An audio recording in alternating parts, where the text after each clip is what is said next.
Hey there, XLs. How's it going? New day, new build. This time we are doing Arcanist brand Ive Winter Triggerbot Saboteur, and we are using the new Festering Resentment Demon Dagger. So this is cool because it makes all of your triggered spells poison on hit, like 100% chance to poison, and it lets all damage poison. So you can use Elemental. I'm opting for Ive Winter just because it's got really good coverage and a lot of damage. And when you're a Saboteur, you get Nimbus for free. So you can utilize the random directions and return for just a ton of hits with no damage penalty.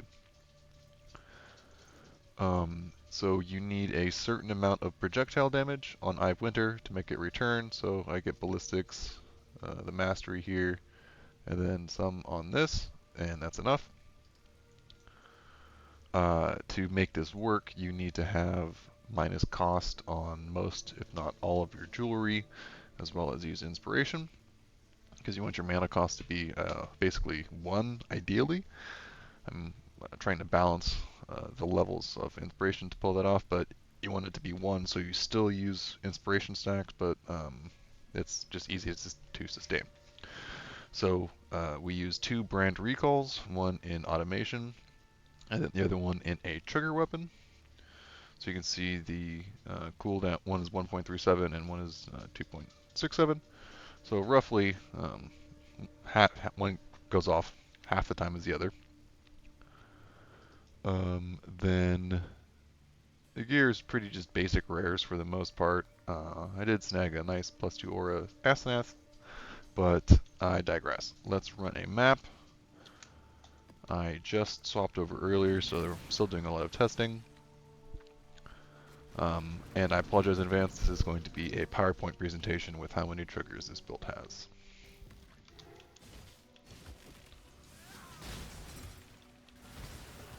So we're still using Seething Silhouette to put shocks, since we are pure cold.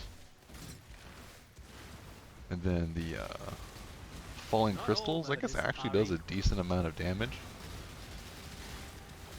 But it's mainly just for the projectile speed.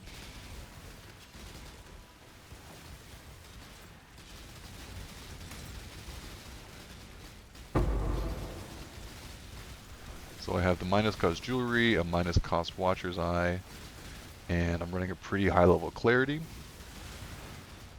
Overall, I feel like I can sustain pretty well.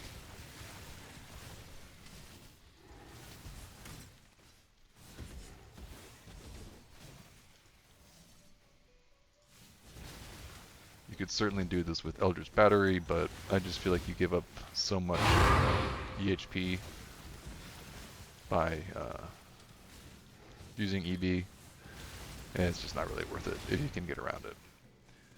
And having 3, I feel like there is some pretty good unique jewelry that I might want to try to use, but I need to just do more testing to see how I can balance the mana costs.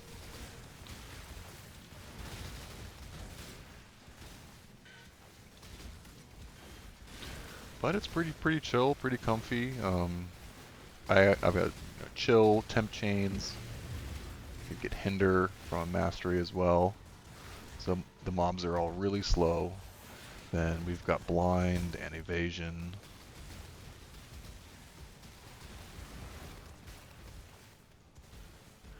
And then I've got 2250 block with how much block the dagger gives me.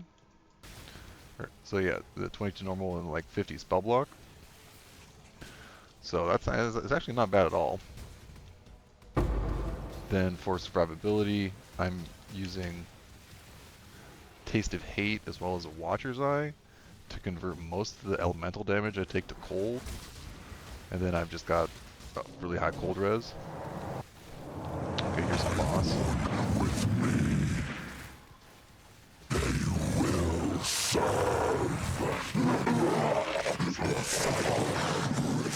I mean, it is up to 213. What are you gonna do? I'll post another video later. I'll probably do Guardian rotos with this.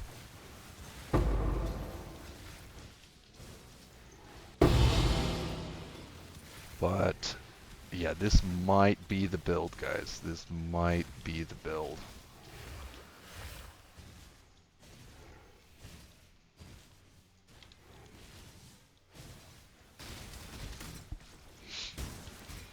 Yeah, I have a Withering Step on automation, just because I have so much CDR, everything comes up right away.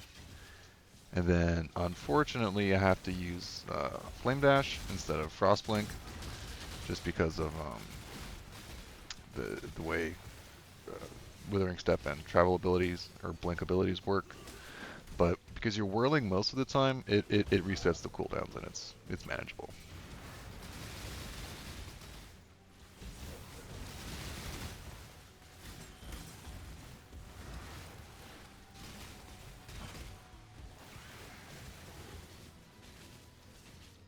Alright.